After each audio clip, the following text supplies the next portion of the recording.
Assalamualaikum warahmatullahi wabarakatuh. Perkenalkan, nama saya Rosida Intan Indah Nuri Mustikasari, NIM 193111195 dari kelas PAI 5H. Di sini nanti saya akan menjelaskan mengenai tips menulis proposal penelitian kepustakaan. Nah, teman-teman bisa langsung menyimak dan mendengarkan dari penjelasan saya kali ini. Langsung saja ya teman-teman ke slide berikutnya.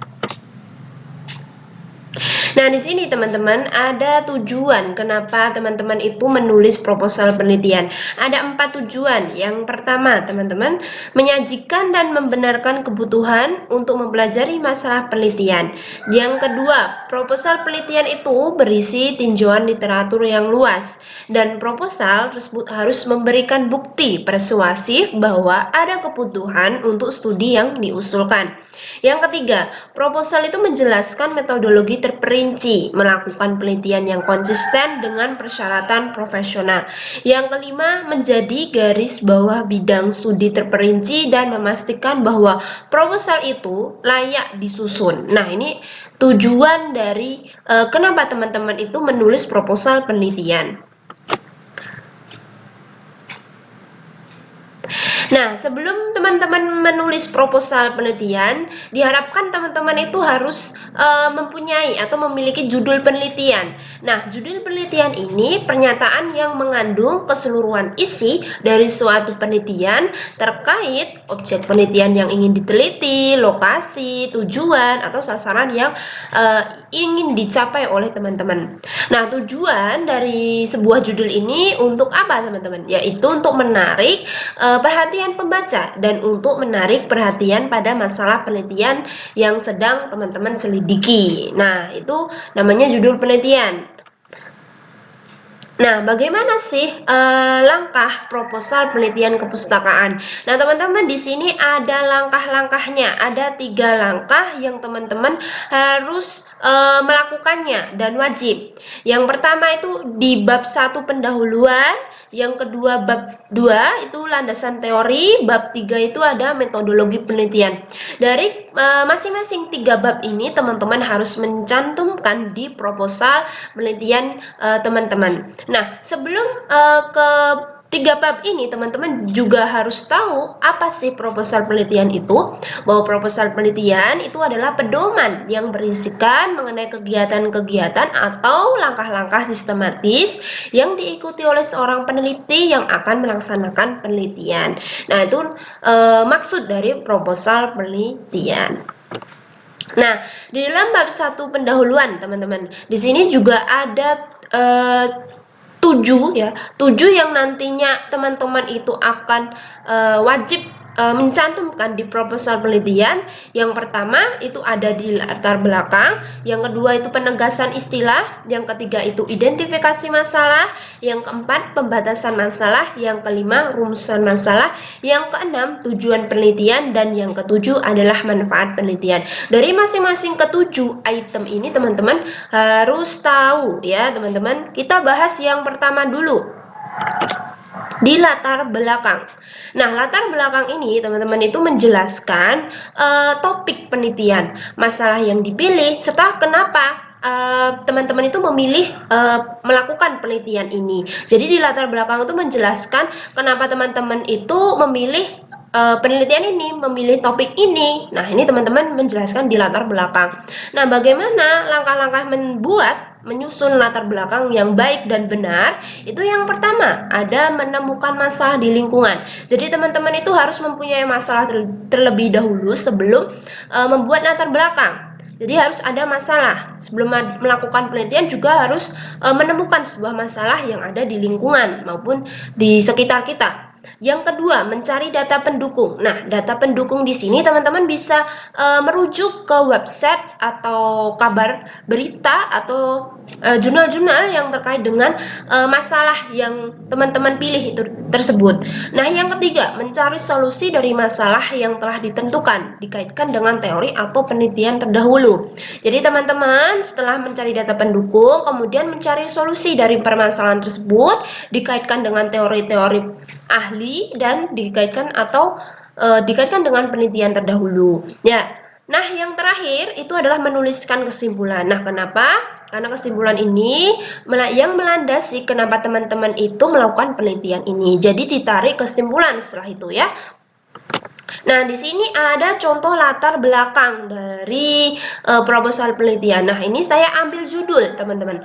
Mengenai pendidikan karakter Islam dalam novel Ayat-Ayat Cinta 2 karya Habibur Rahman Al-Shirazi. Nah, tadi harus sesuai dengan langkah-langkah tersebut, yaitu adanya permasalahan. Nah, permasalahan dari judul tersebut apa? Yaitu permasalahan mengenai degradasi moral atau krisis budaya yang mengakibatkan cara berperilaku atau bertindak yang bertentangan dengan adat istiadat. Nah, ini permasalahannya, teman-teman. Sedangkan data pendukung dari judul tersebut atau permasalahan tersebut itu diambil melalui berita, yaitu berita dari kompas.com ya. Ini mengenai permasalahan yang terkait dengan degradasi moral. Nah, setelah itu teman-teman itu mencari solusi. Nah, solusi dari permasalahan itu apa? Tapi ingat teman-teman harus dikaitkan dengan teori. Nah, ini diambil teori dari Widiono bahwa cara mengatasi degradasi moral atau krisis budaya itu, maka kita bisa menerapkan dengan melalui kesenian atau karya sastra. Karena karya sastra itu dapat memberikan manfaat seperti pengetahuan, pemahaman, nilai moral, dan yang lain sebagainya. Nah, ini solusi dari permasalahan tersebut dikaitkan dengan teori. Nah, setelah itu teman-teman tarik kesimpulan. Nah, kesimpulannya begini.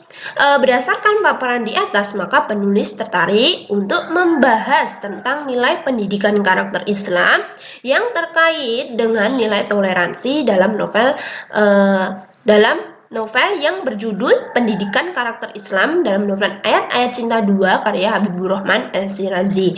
Nah, ini teman-teman tarik kesimpulan yang melandasi kenapa kamu memilih penelitian ini. Nah, lanjut ke slide berikutnya. Nah, yang di bab 1 pendahuluan yang kedua itu ada penegasan istilah. Nah, teman-teman harus tahu penegasan istilah itu apa, yaitu penegasan istilah itu pengertian atau definisi tentang istilah atau variabel yang terdapat dalam penelitian yang dirumuskan berdasarkan karakteristik variabel yang dapat diukur dan diamati. Nah, tujuan dari penegasan istilah sendiri itu untuk menghindari kesalahpahaman terhadap istilah atau variabel dalam penelitian. Jadi penegasan istilah penelitian itu untuk menghindari kesalahan terhadap istilah atau variabel dalam penelitian. Nah, di dalam penegasan istilah, teman-teman, ada dua macam, yaitu penegasan konseptual dan penegasan operasional. Kalau penegasan konseptual sendiri itu berdasarkan teori ya, teman-teman. Contoh, saya ambil contoh mengenai judul penelitian peningkatan profesionalisme guru dengan kinerja guru pada Madrasah Aliyah Negeri 1 di Kabupaten Sukamaju. Nah, dari judul tersebut ada beberapa variabel. Ada dua variabel, yaitu peningkatan profesionalisme guru dan dan kinerja guru. Jadi dua variabel ini nanti teman-teman mencari ya teori yang berkaitan dengan variabel tersebut ya. Sedangkan penegasan operasional sendiri itu adalah yang mengarah kepada operasionalisasi penelitian yang didasarkan atas sifat hal yang didefinikan yang dapat diamati lebih dititikberatkan pada pengertian yang diberikan oleh peneliti. Jadi ketika teman-teman di penegasan operasional ini, teman-teman cari dulu ini kata operasional dalam penelitian ini apa. Setelah itu cari teori, kemudian setelah menemukan teori, kemudian dijabarkan berdasarkan pendapat peneliti. Nah, ini contoh mengenai pendidikan karakter Islam, toleransi dalam novel Ayat-Ayat Cinta 2 karya Habibur Rahman Al-Shirazi. Nah, ada tiga variabel, yaitu pendidikan karakter Islam, toleransi, novel Ayat-Ayat Cinta 2 karya Habibur Rahman Al-Shirazi. Nah, ketiga variabel atau ketiga istilah kata operasional ini teman-teman itu cari teori, kemudian teman-teman itu menjabarkan setelah teori yang disusun tersebut berdasarkan pendapat sendiri. Nah, yang ketiga, identifikasi masalah. Nah, teman-teman, setelah penegasan istilah, kemudian identifikasi masalah. Nah, identifikasi masalah itu mencari, menemukan, mengumpulkan, meneliti, mendaftarkan, mencatat data dan informasi serangkaian fenomena data atau fakta teori yang dipaparkan pada latar belakang. Jadi inti dari identifikasi masalah ini upaya menjelaskan permasalahan yang ada di penelitian tersebut. Intisari dari permasalahan tersebut itu apa? Nah, ini dijelaskan di identifikasi masalah. Nah, di dalam identifikasi masalah sendiri, teman-teman itu ada dua bagian. Yang pertama itu identifikasi berdasarkan akar penyebab masalah, yang kedua ada identifikasi masalah berdasarkan efek masalahnya, ya. Mengembangkan pernyataan secara rinci mencakup efek masalah. Nah, penjelasan mengenai identifikasi masalah berdasarkan akar penyebab masalah ini, contoh ya, contoh saya ambil masalah mengenai degradasi moral. Nah, nanti teman-teman itu mengidentifikasi akar permasalahan dari degradasi moral tersebut. Kenapa bisa degradasi moral itu meningkat? Ya, permasalahan, karena kurangnya figur keteladanan atau kurangnya figur teladan yang baik atau kurangnya pendidikan moral. Nah, ini penyebab akar masalah dari degradasi moral. Sedangkan di bagian yang kedua, pernyataan masalah secara rinci yang mencakup efek masalah. Nah, di sini kita ambil contoh sebelumnya, karena permasalahannya mengenai degradasi moral, maka efek yang ditimbulkan dari degradasi moral itu apa, teman-teman? Nah, ternyata efeknya itu menurunkan perilaku dari generasi muda saat ini. Efeknya seperti itu. Efeknya generasi muda sekarang itu tidak memiliki attitude yang lebih baik ya. Nah, itu termasuk dari efek dari permasalahan tersebut. Nah, bagaimana sih cara ya mengidentifikasi masalah? Ada 3 cara, teman-teman. Nah, yang pertama itu teman-teman harus menemukan masalah, otomatis ya, karena sebelum melakukan penelitian teman-teman juga harus mengetahui permasalahan terlebih dahulu. Yang kedua, mengidentifikasi sumber permasalahan. Nah, ini termasuk penting ya tadi. Yang ketiga, menciptakan kalimat isu. Kalimat isu itu kalimat permasalahan ya, menjelaskan permasalahan yang sudah diidentifikasi tadi. Nah, tetapi ingat teman-teman, di dalam kalimat isu ini ada 3 indikator. Yang pertama itu spesifik, objektif, dan jelas. Pada intinya itu kalimat isu itu harus mudah dipahami oleh pembaca maupun orang yang belum tahu. Nah, ini termasuk dari kalimat isu. Oke, kita lanjut. Nah, ini ada contoh ya, identifikasi masalah dalam proposal penelitian. Saya ambil permasalahannya berdasarkan langkah-langkah identifikasi masalah. Permasalahannya mengenai meningkatnya fenomena degradasi moral akhir-akhir ini tampak mulai pada anak bangsa, generasi muda khususnya.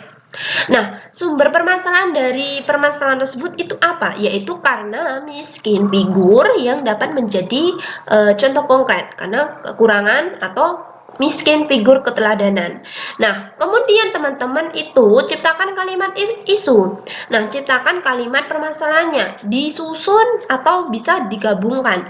Gabungkannya itu seperti, semakin meningkatnya fenomena degradasi moral akhir-akhir ini tampak mulai pada anak bangsa, khususnya generasi muda, yang dikarenakan karena kemiskin figur yang dapat menjadi konkret dan menjadi teladan masyarakat dalam pembentukan karakter. Nah, ini termasuk dari menciptakan kalimat isu atau kalimat permasalahan ya, teman-teman. Jadi, teman-teman itu harus melakukan yang pertama dalam identifikasi masalah itu teman-teman harus mempunyai masalah terlebih dahulu. Kemudian yang kedua, teman-teman itu harus mengidentifikasi sumber permasalahan dari masalah itu apa. Kemudian yang ketiga, teman-teman itu harus menyusun kalimat isu atau kalimat permasalahan. Itu termasuk dari identifikasi masalah. Nah, yang keempat, pembatasan masalah. Nah, teman-teman, dalam menyusun proposal penelitian itu juga tidak lupa harus ada pembatasan masalah, karena pembatasan masalah ini merupakan suatu batasan dari ruang lingkup permasalahan yang kita lakukan agar tidak terlampau jauh dan melebar, dengan tujuan agar pembahasannya itu fokus pada satu penelitian saja. Jadi tujuan pembatasan masalah itu agar identifikasi masalah itu tidak terlalu melebar kemana-mana. Jadi satu titik aja fokusnya. Nah, itu termasuk dari pembatasan masalah. Nah, fungsi dari pembatasan masalah itu ada 5, teman-teman. Nah, yang pertama itu untuk membantu mengidentifikasi masalah yang dibahas. Yang kedua, memfokuskan pada satu persoalan. Dan yang ketiga, membatasi jangkauan proses yang akan dibahas. Yang keempat, itu menghasilkan sebuah permasalahan yang terselesaikan. Yang kelima, gambaran apa saja sih yang akan dibahas pada penelitian. Nah, ini termasuk dari fungsi pembatasan masalah ya, teman-teman. Nah, teman-teman harus memperhatikan hal-hal yang berkaitan dengan batasan masalah sebelum menyusunnya. Nah, ada 4. Yang pertama itu harus disesuaikan dengan kemampuan peneliti. Yang kedua, pada masalah yang dibatasi itu harus disesuaikan dengan berbagai data pendukung. Jadi ada masalah juga itu nantinya harus disesuaikan dengan data pendukungnya. Yang ketiga, sebaiknya pada masalah yang dibatasi itu diteliti terlebih dahulu. Nah, yang keempat itu sebaiknya dalam menyusun masalah yang dibatasi tentang suatu hal mempunyai daya tarik dan disesuaikan dengan minat peneliti. Nah, ini hal-hal yang harus diperhatikan oleh seorang peneliti dalam menyusun proposal penelitian ya. Selanjutnya, ada tahapan membatasi masalah. Yang pertama, teman-teman, identifikasi dan klasifikasikan masalah yang akan dikaji. Nah, ini perlu, tentu ya, penting. Yang kedua, menegaskan permasalahan dengan cara membuat definisi operasional permasalahan jelas. Yang ketiga, dukung permasalahan dengan data sesuai atau sesuai dengan lapangan ya. Yang keempat, deskripsikan menggunakan kalimat efektif, menarik, yang dapat dipahami dengan cara mengungkapkan bagian harapan atau juga teori, kemudian digambarkan berdasarkan kondisi real saat ini. Nah, ini ada contoh pembatasan masalah, teman-teman. Karena tadi penelitiannya mengenai pendidikan karakter ya, terkait dengan novel Ayat-Ayat Cinta 2 karya Habibur Rahman, maka di sini saya cantumkan contoh pembatasan masalah, yaitu pendidikan karakter Islam, terutama pada terkait masalah toleransi pada novel Ayat-Ayat Cinta 2 karya Habibur Rahman Al-Shirazi. Nah, nanti teman-teman yang dibahas dalam penelitian tersebut itu adalah pendidikan karakter Islam dan toleransi sekaligus novelnya ya, teman-teman. Itu termasuk dari pembatasan masalah. Nah, yang kelima ada rumusan masalah. Nah, setelah pembatasan masalah, kemudian teman-teman menentukan rumusan masalahnya. Nah, rumusan masalah ini pertanyaan mengenai masalah yang terkait dengan penelitian yang berbentuk kalimat tanya, sederhana, singkat, padat, dan jelas. Nah, ini mempertanyakan hal-hal yang berkaitan dengan penelitian tersebut. Nah, dari rumusan masalah ini juga sebagai jawaban atau jawaban dari hasil penelitian nantinya. Nah, di sini ada jenis-jenis rumusan masalah. Nah, teman-teman, ada 3 jenis. Yang pertama, rumusan masalah deskriptif. Ya, rumusan masalah deskriptif ini lebih ke penjelasan sebuah variabel atau beberapa variabel. Ya, kalau rumusan masalah deskriptif ini, teman-teman, ini tidak membandingkan variabel A dengan variabel B. Nah, biasanya kalau rumusan masalah deskriptif, teman-teman ingat, pasti rumusan masalah itu dimulai kata apa, bagaimana, mengapa. Nah, itu nanti jawabannya itu pasti dirinci secara jelas pada penelitian. Itu rumusan masalah deskriptif. Nah, sedangkan rumusan masalah komparatif sendiri, teman-teman harus ingat, komparatif itu membandingkan. Nah, berarti nanti rumusan masalah itu membandingkan variabel satu dengan variabel yang lain. Contoh ya, saya ambil contoh rumusan masalah yaitu adakah perbedaan motivasi belajar siswa SMA negeri dengan SMA swasta di Jakarta? Nah, ini membandingkan dua variabel ya. Kemudian di rumusan masalah asosiatif, kalau asosiatif itu teman-teman ingat bahwa asosiatif itu hubungan. Nah, contohnya ya, hubungan antara variabel A dengan variabel B. Contoh, bagaimana sih pengaruh hubungan promosi digital di media sosial, Instagram, perusahaan E dengan jumlah penjualan pada bulan Maret 2020. Nah, ini termasuk dari rumusan asosiatif, rumusan masalah asosiatif. Nah, apa fungsi dari rumusan masalah? Nah, ada 4 teman-teman. Yang pertama sebagai titik sentral atau pedoman pada penelitian. Yang kedua, rumusan masalah itu memberikan solusi jelas ya teman-teman. Yang ketiga, rumusan masalah itu dapat membuka pikiran kita terhadap suatu permasalahan. Jelas tentu. Yang keempat itu sebagai pendorong dalam kegiatan penelitian. Nah, ini termasuk dari fungsi rumusan masalah. Nah, bagaimana ciri-ciri rumusan masalah yang baik? Ada beberapa ciri-ciri, teman-teman. Yang pertama, itu kalimat berupa kalimat pertanyaan. Yang kedua, penulisannya itu harus singkat, padat, dan jelas. Yang ketiga, itu memberikan petunjuk atau poin sentral dalam kegiatan penelitian. Yang keempat, itu tujuannya jelas sekali. Dan yang kelima, sesuai dengan kemampuan peneliti. Dan yang terakhir, itu mengandung unsur 5W+1H. Nah, ini ciri-ciri rumusan masalah. Nah, bagaimana sih cara membuat rumusan masalah? Ternyata ada caranya, teman-teman. Teman-teman ingat ya bahwa cara ini sangat sering teman-teman ketahui. Nah, yang pertama itu tulislah satu kalimat atau paragraf pengantar rumusan masalah sebelum pembaca sampai pada rumusan masalah. Jadi teman-teman harus menuliskan satu kalimat paragraf pengantar terlebih dahulu. Yang kedua, rumusan masalah itu ditulis dalam bentuk daftar pertanyaan atau bisa berupa paragraf. Yang ketiga, rumusan masalah itu sering ditulis menanyakan hubungan ya, menanyakan hubungan variabel atau antar variabel. Yang keempat, libatkan kalimat tanya. Jangan lupa kalimat tanya itu biasa yang sangat relevan itu bagaimana, mengapa, apa. Nah, itu ya. Kemudian yang kelima terakhir, akhiri setiap pertanyaan dengan tanda tanya. Nah, ini cara membuat rumusan masalah. Nah, ini ada contoh rumusan masalah. Teman-teman bisa lihat di sini saya ambil judul penelitian yang tadi mengenai pendidikan karakter Islam dalam novel Ayat-Ayat Cinta 2, maka rumusan masalahnya itu menggunakan kata operasional atau kata yang relevan ya, yaitu bagaimana. Nah, bagaimana pendidikan karakter Islam terutama yang terkait dengan masalah toleransi dalam novel Ayat-Ayat Cinta 2 karya Habibur Rahman El-Shirazi. Nah, ini termasuk dari contoh rumusan masalah. Nah, yang keenam, teman-teman, ada tujuan penelitian. Teman-teman setelah menentukan masalah, menuliskan, kemudian teman-teman lanjut ke tujuan penelitian. Tujuan penelitian ini untuk apa?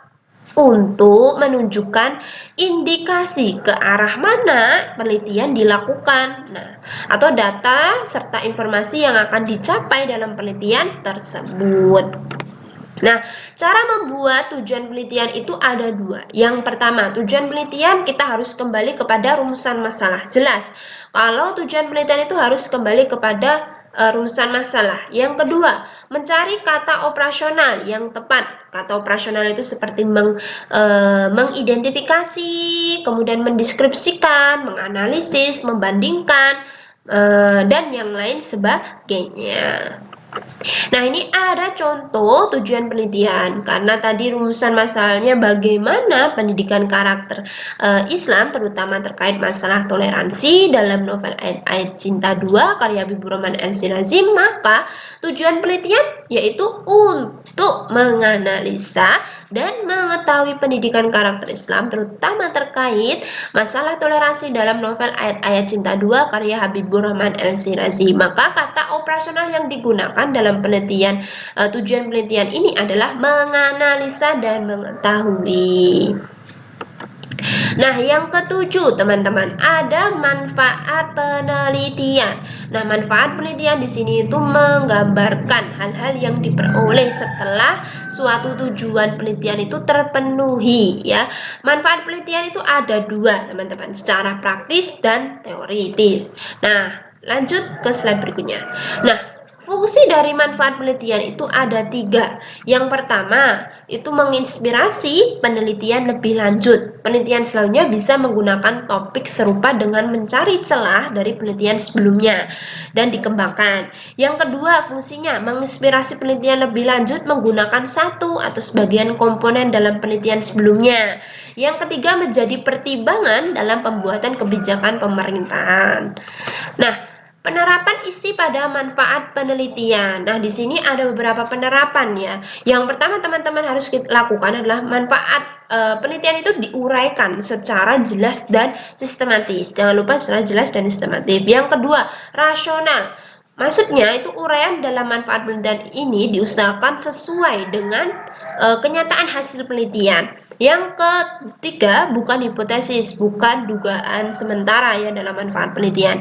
Yang keempat, sisi pragmatis dalam penelitian, yaitu maksudnya ditunjukkan agar dapat diaplikasikan secara nyata dan dikembangkan ke penelitian selanjutnya.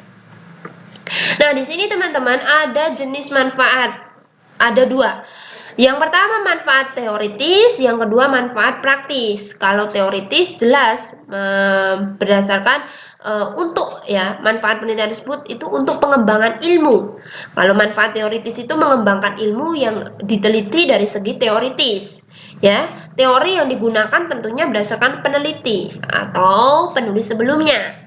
Jadi kalau manfaat teoritis ini fungsinya untuk menjelaskan apabila teori yang digunakan masih relevan untuk peneliti ya, relevan secara umum atau tidak sama sekali. Itu manfaat teoritis. Sedangkan manfaat praktis sendiri itu penelitian dilakukan karena ada masalah yang ingin diselesaikan atau dipecahkan. Menjelaskan manfaat yang berguna untuk memecahkan masalah secara praktis. Nah, adanya manfaat praktis tujuannya itu agar dapat diarahkan untuk lebih dari satu subjek. Misal, manfaat untuk mahasiswa yang mengerjakan topik skripsi serupa, aktivitas akademik, melakukan penelitian yang sama, dan lain sebagainya. Itu manfaat secara praktis. Langsung ke penerapan atau contoh dari kedua jenis manfaat penelitian. Nah, ini ada manfaat teoritis dan manfaat praktis. Contohnya, karena saya ambil judul penelitian tentang pendidikan karakter tadi. Maka manfaat teoritis itu contohnya yang pertama ada hasil penelitian ini diharapkan akan bermanfaat menambah hasanah pengetahuan bagi lembaga pendidikan Islam. Yang kedua, hasil penelitian ini diharapkan dapat dijadikan bahan pertimbangan untuk meningkatkan mutu pendidikan. Yang ketiga, hasil penelitian dapat dijadikan rujukan bagi peneliti yang akan meneliti yang sama. Sedangkan manfaat secara praktis itu hasil penelitian ini diharapkan dapat bermanfaat bagi penulis khususnya pada para pelajar umumnya dalam menambah hasanah keilmuan tentang karya sastra yang di dalamnya terkandung nilai-nilai karakter yang dapat diteladani. Kemudian yang kedua, hasil penelitian ini diharapkan dapat menjadi bahan pertimbangan bagi orang tua maupun guru dalam mendidik anak atau siswanya. Nah, ini perbedaan sangat mencolok ya teman-teman dari kedua manfaat penelitian. Nah, lanjut ke bab yang kedua. Bab 2 ini itu landasan teori, teman-teman. Di dalam bab 2 itu ada tiga item atau 3 sub yang nanti teman-teman harus mencantumkannya di dalam proposal penelitian. Yang pertama ada kajian teori, yang kedua ada telaah pustaka, yang ketiga ada kerangka teori. Nah, kita bahas satu persatu. Yang pertama ada kajian teori. Kalau kajian teori itu teman-teman pasti tahu ya. Kalau kajian teori itu sama dengan kajian pustaka, yaitu mengenai segala sesuatu informasi ya, tertulis, teori, dan hasil penelitian yang relevan dengan variabel atau masalah penelitian tersebut. Nah, digunakan sebagai rujukan dalam menentukan masalah dan kerangka berpikir ya, sekaligus sebagai acuan dalam penelitian. Ini termasuk dari kajian teori. Nah, tujuan adanya kajian teori itu yang pertama, teman-teman, itu mencari informasi yang relevan dengan penelitian. Yang kedua, memperdalam pengetahuan peneliti mengenai hal yang menyangkut masalah yang sedang diteliti. Yang ketiga, mengkaji teori yang relevan dengan masalah yang diteliti ya sebagai landasan teori yang tepat. Yang keempat, mengkaji hasil penelitian terdahulu yang ada kaitannya dengan penelitian yang dilaksanakan oleh seorang peneliti. Yang kelima, mendapatkan informasi mengenai aspek mana dari topik yang sama yang sudah pernah diteliti agar dapat dihindari duplikasi. Itu dengan adanya tujuan kajian teori itu dapat memahamkan ya. Nah, fungsi kajian teori ada 3, teman-teman. Yang pertama, teori itu berfungsi untuk memperjelas masalah penelitian sehingga para peneliti, pembaca dapat mudah mengidentifikasi masalah yang ada dalam penelitian ini apa. Ya. Nah, yang kedua, sebagai dasar untuk merumuskan hipotesis penelitian, karena untuk perbandingan dugaan sementara dengan membandingkan teori yang ada. Yang ketiga, sebagai referensi menyusun instrumen penelitian. Itu adalah fungsi dari kajian teori. Nah, bagaimana sih menyusun kajian teori? Ada 7, teman-teman. Yang pertama, teman-teman ingat, yang pertama tetapkan variabel terlebih dahulu. Variabel dalam penelitian tadi ya. Kalau variabel itu kan kalau bisa kata kuncinya, tetapkan kata kunci dalam penelitian tersebut. Yang kedua, mencari sumber. Sumber itu kan banyak sekali ya, teman-teman. Ada di buku, ada di jurnal, e-book, atau laporan penelitian yang lain, itu kan termasuk sumber. Yang ketiga, lihat referensinya. Pilih yang terkait dengan topiknya, pilih yang terkait dengan variabelnya. Yang keempat, cari kemudian bandingkan teori variabel tersebut dari berbagai sumber bacaan. Jadi setelah kita menemukan sumber tadi, kemudian bandingkan sumber A dengan sumber B, apakah sama atau tidak. Kemudian yang kelima, baca seluruh isi topik sesuai dengan variabel. Yang keenam, deskripsikan teori yang telah dibaca tadi dari berbagai sumber ke dalam bentuk tulisan dengan bahasa sendiri. Jadi teman-teman setelah tahu atau mendapatkan sumber itu, kemudian teman-teman menuliskan dengan bahasa sendiri. Kemudian yang ketujuh, jangan lupa cantumkan sumber yang dikutip ya. Jangan sampai lupa dicantumkan sumber pengutipan. Nah, ini ada contoh ya teman-teman dari kajian teori. Nah, saya ambil judul penelitiannya mengenai pendidikan karakter Islam toleransi dalam novel Ayat-Ayat Cinta 2 karya Habibur Rahman El-Shirazi. Nah, ini di dalam judul penelitian itu ada 3 variabel ya teman-teman. 3 kata kunci yang teman-teman nanti cari ya, yaitu ada pendidikan karakter Islam, ada toleransi, dan ada novel ya. Nah, dari 3 variabel ini teman-teman cari teori ya atau sumber yang berkaitan dengan topik tersebut. Nah, kalau pendidikan karakter Islam itu lebih pada intinya yaitu pengertian dulu, kemudian macam-macam, klasifikasi, landasan atau yang lain. Nah, karena ini saya mencantumkan untuk mencari kajian teori itu ada 2 dalam pendidikan karakter Islam.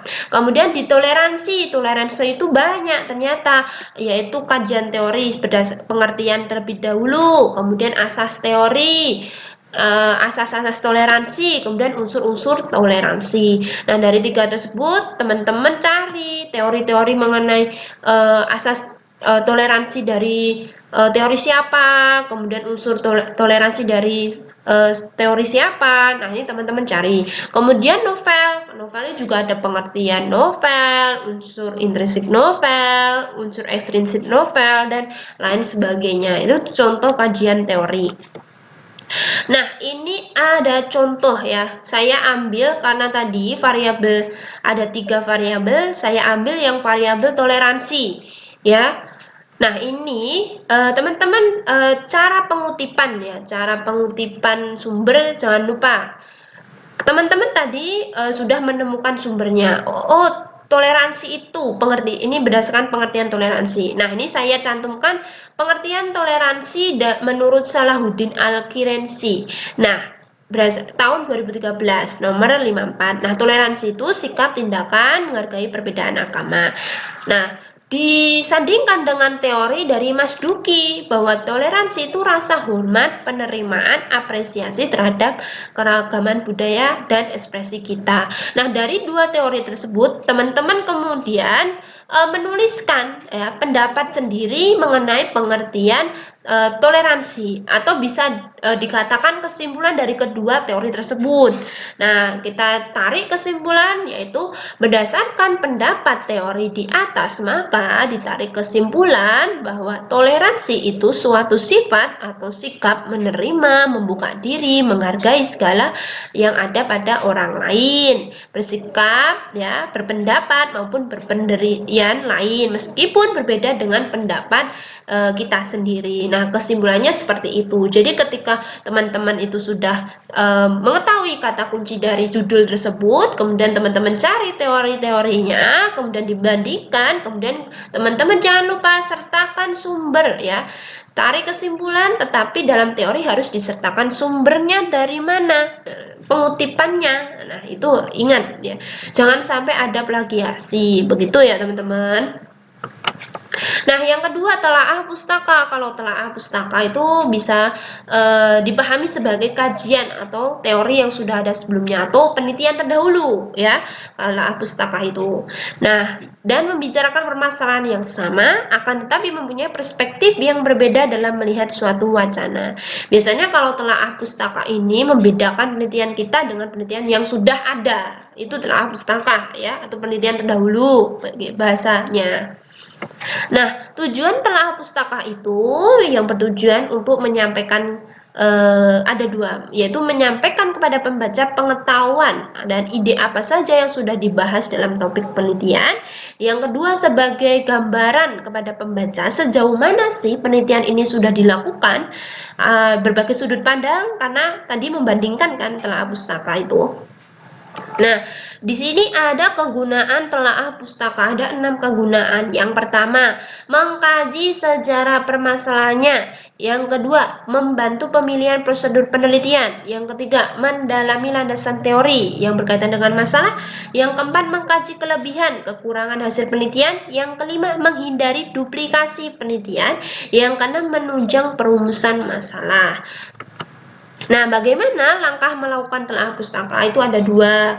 Yang pertama, teman-teman harus menetapkan strategi pencarian. Maksudnya di sini adalah pendefinisian topik pencarian. Sebelum memulai telaah pustaka, definisikan terlebih dahulu pertanyaan penelitian atau masalah penelitian tersebut. Kita definisikan, oh, ini mengenai pendidikan karakter. Nah, itu kan didefinisikan topik terlebih dahulu. Kemudian pengumpulan daftar kata kunci. Memulai pencarian informasi, perlu dikembangkan strategi pencarian yang efektif menemukan informasi. Jadi setelah pendefinisian topik pencarian, kemudian kumpulkan kata kunci yang terkait dengan topik tersebut. Kalau pendidikan karakter Islam, maka teman-teman cari di dalam itu pendidikan karakter Islam, ditulis di Google. Nah, cara yang kedua, identifikasi sumber pustaka. Nah, ketika sudah mengetahui kata kunci, teman-teman cari sumber dari kata kunci tersebut. Karena sumber yang paling tinggi itu adalah di jurnal ilmiah, makalah, working paper, kemudian sampai bahan referensi, ensiklopedia. Nah, teman-teman cari di jurnal. Itu apakah ada sih topik ini terkait dengan ini, pendidikan karakter Islam dengan toleransi dalam novel. Nah, ternyata kalau ada, maka nanti dicantumkan di proposal penelitian. Jadi kata kunci, contoh kata kunci itu di pendidikan karakter, kemudian cari di Google, di jurnal ilmiah pendidikan karakter itu. Pasti banyak ada kesamaan mengenai pendidikan karakter Islam. Nah, di sini ada contohnya ya, karena judul penelitiannya mengenai ini ada contoh ya, pendidikan karakter Islam dalam novel Ayat-Ayat Cinta karya Habibur Rahman El-Shirazi. Maka nanti ini nanti kata kuncinya kan ada pendidikan karakter Islam novel, terlebih lagi Ayat-Ayat Cinta 2. Nah, ini kata kunci ya, teman-teman. Nah, teman-teman cari di jurnal atau skripsi ya, itu ternyata ada, oh ada yang sudah ada yang sudah melakukan penelitian ya, dari Taufik Isma Azizah ya, Fakultas Ilmu Tarbiyah IAIN Surakarta tahun 2017 mengenai nilai akhlak dalam novel Ayat-Ayat Cinta 2 karya Habibur Rahman El-Shirazi dan implikasinya terhadap pembelajaran akidah akhlak. Oh, ternyata ada kesamaan ya, teman-teman. Oh, yang kata kunci Ayat-Ayat Cinta 2 itu sudah dilakukan oleh Taufik Isma Azizah. Nah, setelah teman-teman sudah dapat ya mengenai itu telah pustaka itu, kemudian teman-teman bandingkan apa persamaan dari penelitian Taufik Isma Azizah dengan penelitian teman-teman. Perbedaannya itu terletak di mana, persamaannya itu terletak di mana. Nah, ini persamaan Taufik Azizah dengan peneliti itu terletak pada objeknya, yaitu novel Ayat-Ayat Cinta 2. Nah, kalau perbedaannya itu terletak pada aspek yang dikaji. Kalau Taufik Isma Azizah, Taufik itu mengarah pada nilai-nilai akhlak yang diangkat. Kalau peneliti ini yaitu membatasi yaitu nilai toleransi pada novel Ayat-Ayat Cinta 2. Nah, ini perbedaannya. Nah, itu termasuk dari telaah pustaka atau penelitian terdahulu. Itu termasuk ya, teman-teman. Nah, yang ketiga kerangka teoritik. Kalau kerangka teoritis ya, itu kalau kerangka berpikir ya, merupakan uraian yang rasional tentang hubungan antar variabel yang berdasar pada konsep yang telah diuraikan dalam kajian teori. Nah, cara membuat kerangka teori itu ada 6. Yang pertama, menyusun pertanyaan variabel secara sistematis. Kemudian yang kedua, menuliskan variabel apa saja yang ada dalam penelitian tersebut. Kemudian yang ketiga, mencari literatur. Yang keempat, melakukan proses berpikir ilmiah, berpikir induktif, deduktif ya. Yang kelima, tuliskan hal yang berpengaruh, saling berhubungan antar variabel. Yang keenam, membentuk diagram alur dari variabel yang dipermasalahkan hingga variabel jawaban berdasarkan hipotesis atau dugaan sementara. Nah, di sini ada contoh kerangka teoritik.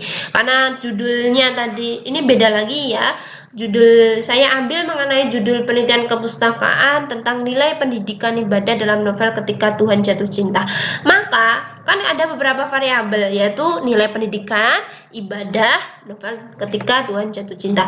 Nanti nilai pendidikan ini teman-teman jabarkan.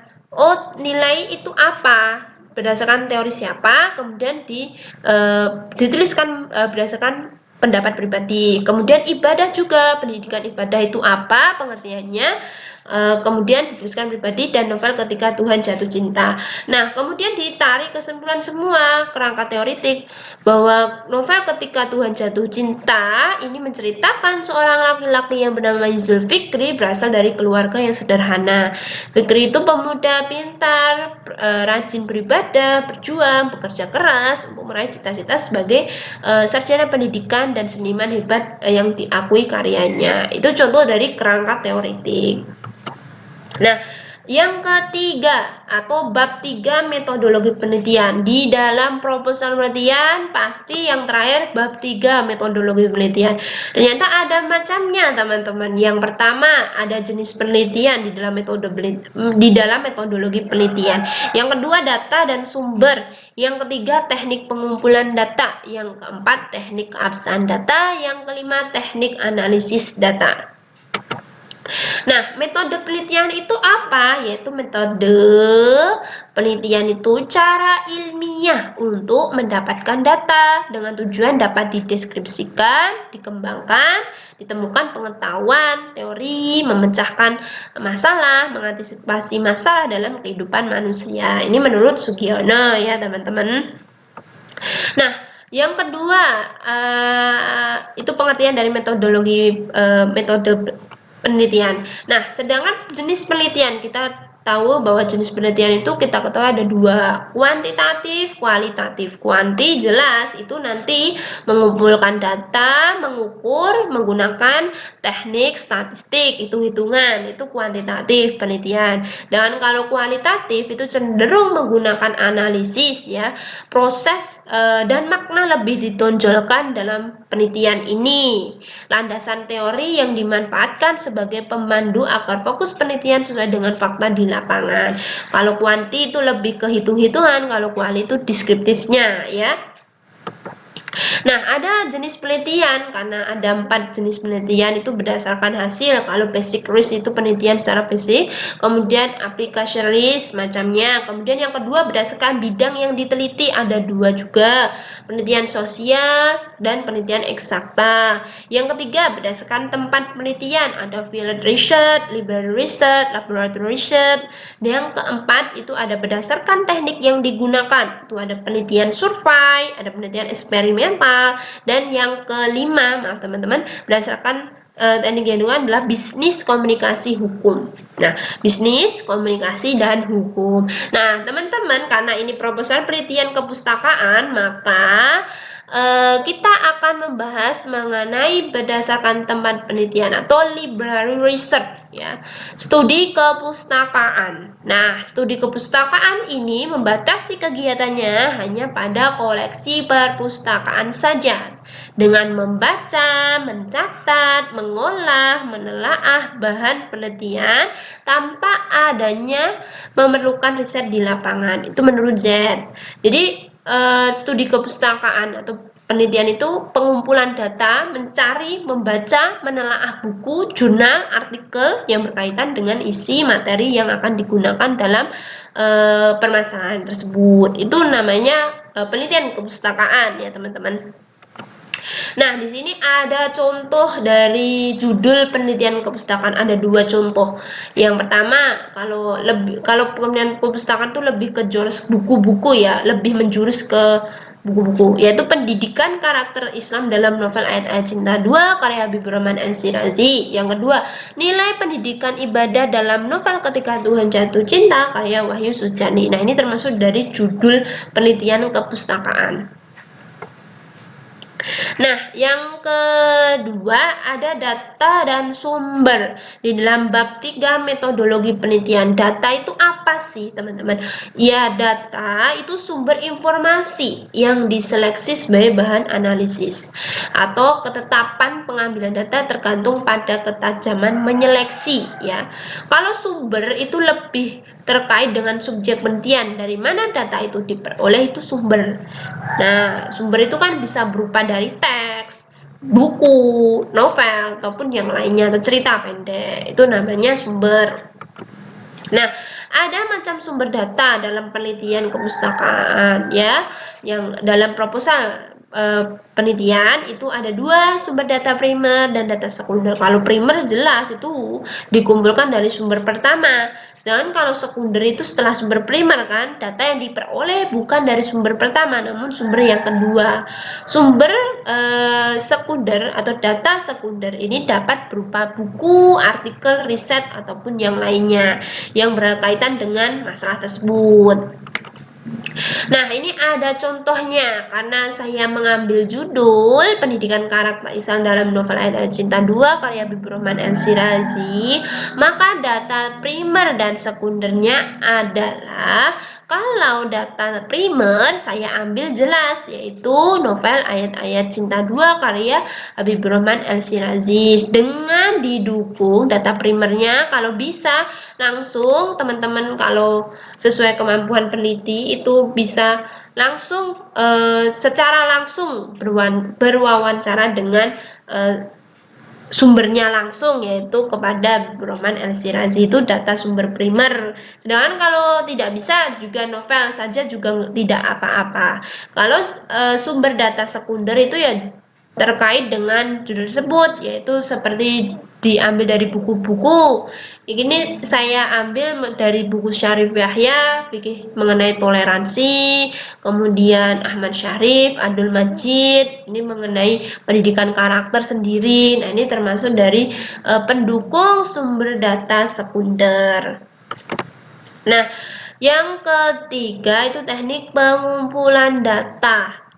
Nah, ini teknik pengumpulan data itu alat bantu yang dipilih yang digunakan peneliti kegiatannya dalam mengumpulkan data, ya, agar kegiatan tersebut menjadi sistematis dan dipermudah olehnya. Nah, di sini ada tekniknya pengumpulan data. Ada 3 teknik, teman-teman. Tadi teman-teman juga tidak asing ya kalau mendengar teknik pengumpulan data karena sering sekali ya mendengar atau melihat ya teknik pengumpulan data ini, yaitu ada wawancara, dokumentasi, observasi. Kalau wawancara jelas wawancara terhadap narasumber ya, dokumentasi jelas dokumentasi mengidentifikasi. Kalau penelitian kepustakaan itu lebih dokumentasinya itu ke buku-buku, jurnal, majalah ataupun yang lainnya. Kalau observasi itu lebih ke pengamatannya ya. Kalau di penelitian secara kuantik wali juga pengamatan jelas ada. Kalau pengamatan ya mengamati, mencatat serta sistematis mengenai gejala yang diselidiki. Itu namanya observasi, teman-teman. Nah, di sini ada contoh ya, karena tadi saya memuat judul mengenai pendidikan karakter Islam dalam novel Ayat-Ayat Cinta 2 karya Habibur Rahman El-Shirazi, maka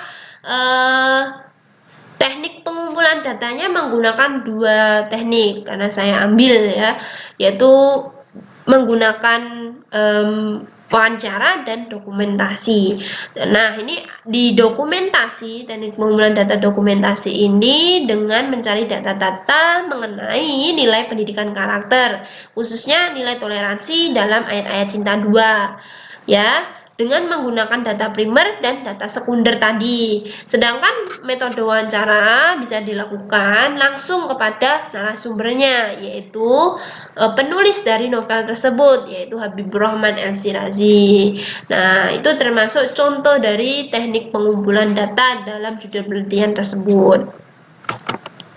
Nah, yang keempat itu ada teknik keabsahan data. Kalau keabsahan data jelas ya, kalau keabsahan data itu diperlukan dalam penelitian. Karena untuk mendapatkan data yang valid perlu diadakan pemeriksaan.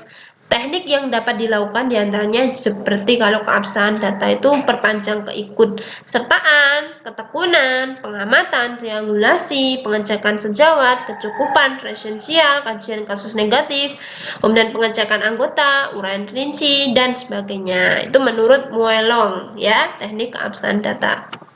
Nah, ada kriteria keabsahan data, ada 4. Yang pertama ada derajat kepercayaan. Kalau credibility ini lebih mempertunjukkan derajat kepercayaan data atau hasil-hasil penemuan itu dengan jalan pembuktian. Yang kedua, keteralihan, transferability, yaitu melakukan pengalihan tersebut seorang peneliti itu hendaknya mencari dan mengumpulkan kejadian empiris tentang kesamaan konteks penelitian. Sedangkan kebergantungan itu konsep yang lebih luas dari realitas, disebabkan peninjauan dari segi bahwa konsep itu diperhitungkan segala-galanya. Kemudian yang keempat, kriteria kepastian, bahwa objektivitas, subjektivitas itu menjadi suatu kepastian dalam proposal penelitian. Nah, ada teknik pemeriksaan keabsahan data. Nah, di sini kalau kredibilitas tadi derajat kepercayaan itu lebih ke teknik perpanjangan keikutsertaan, ketekunan pengamatan, triangulasi, pengecekan sejawat, kecukupan referensial, kajian kasus negatif, pengecekan anggota. Dan kalau transferability, keteralihan itu lebih ke teknik pemeriksaannya itu uraian rinci. Sedangkan auditability atau kebergantungan itu teknik pemeriksaannya itu audit kebergantungan. Dan conformability atau kepastian itu teknik pemeriksaannya itu audit kepastian.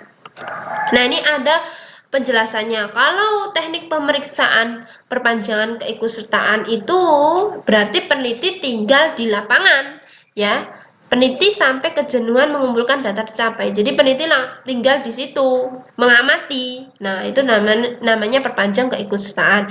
Sedangkan ketekunan pengamatan itu teknik pemeriksaan keabsahan data berdasarkan seberapa tinggi derajat ketekunan si peneliti dalam melakukan penelitian tersebut atau dalam melakukan kegiatan pengamatan tersebut. Itu ketekunan pengamatan. Dengan triangulasi itu teknik pemeriksaan keabsahan data dengan memanfaatkan sesuatu yang lain di luar data itu. Kalau di perbandingan atau membandingkan data satu dengan data yang lain itu triangulasi.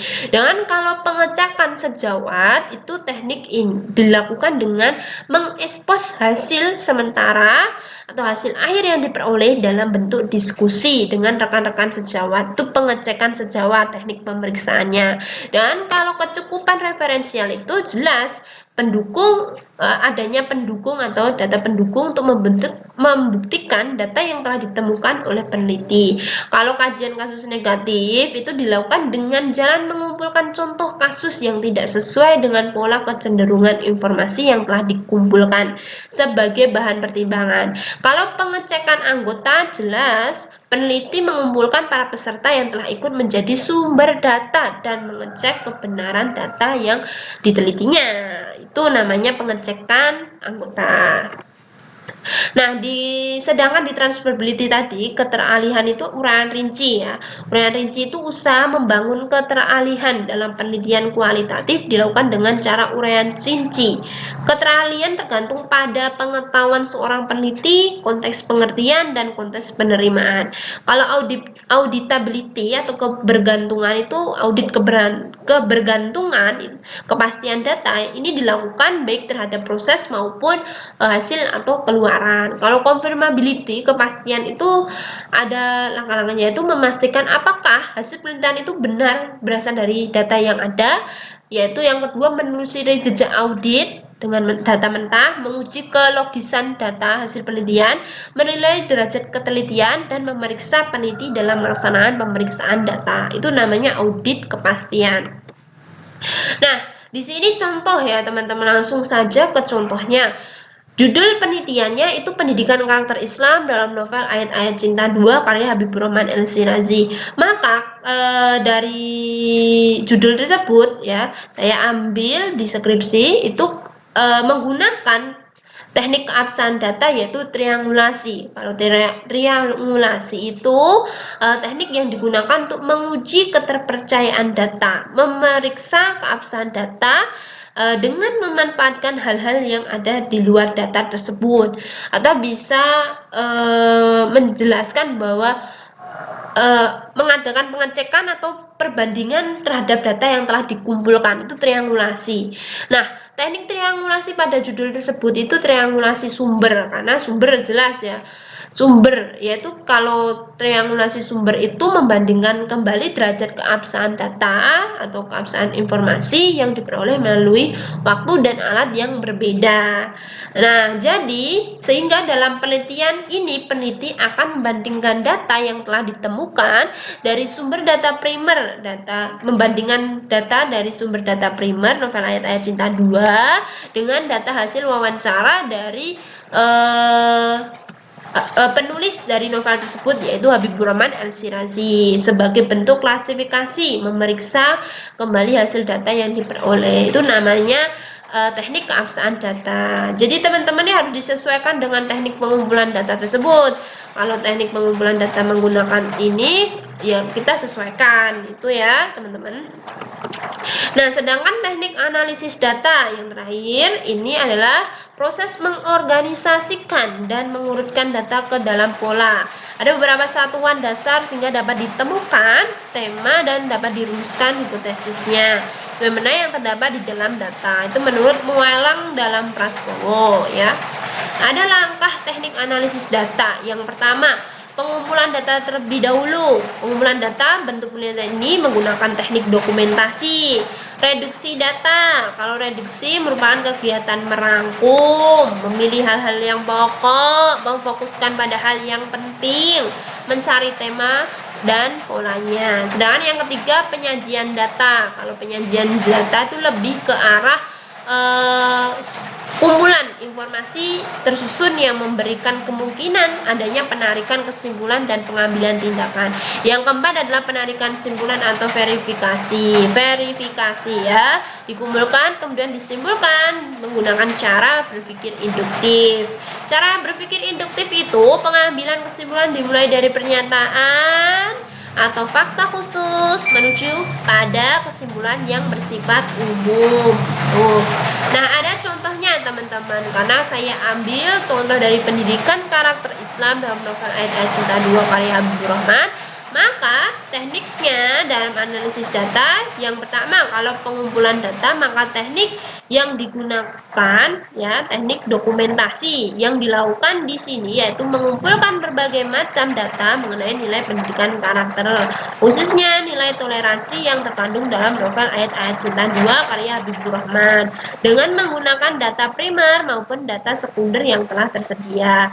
Kalau direduksi data, maka contohnya judul tersebut, maka dalam tahapan reduksi data ini dilakukan dengan menyeleksi, memfokuskan, menyederhanakan teks novel Ayat-Ayat Cinta 2 berkaitan dengan karakter toleransi. Yang ketiga, penyajian data. Maka ya dalam penelitian ini sajian data merupakan bentuk deskripsi mengenai nilai pendidikan karakter yang menunjukkan karakter toleransi dalam novel Ayat-Ayat Cinta 2 karya Habibur Rahman Al-Sirazir. Maka setelah itu ditarik kesimpulan atau verifikasi. Metode ini digunakan melalui membaca dan mengamati teks novel Ayat-Ayat Cinta 2 terlebih dahulu untuk menentukan konsep nilai pendidikan karakter toleransi dalam novel tersebut untuk menelaah dan menganalisis, kemudian dideskripsikan dan akhirnya dapat ditarik kesimpulan. Ini termasuk dari contoh dari teknik analisis data. Ada 4 cara: pengumpulan data, reduksi data, penyajian data, dan kesimpulan. Sekian dari saya. Apabila ada pertanyaan, teman-teman bisa bertanya di kolom komentar. Terima kasih atas partisipasi dari teman-teman yang sudah menyaksikan sekaligus mendengarkan dari penjelasan saya kali ini. Mohon maaf apabila ada salah kata dari perkataan saya maupun penjelasan yang kurang dipahami oleh teman-teman. Sekiranya saya memohon maaf. Terima kasih. Wabillahi taufiq wal hidayah. Wassalamualaikum warahmatullahi wabarakatuh.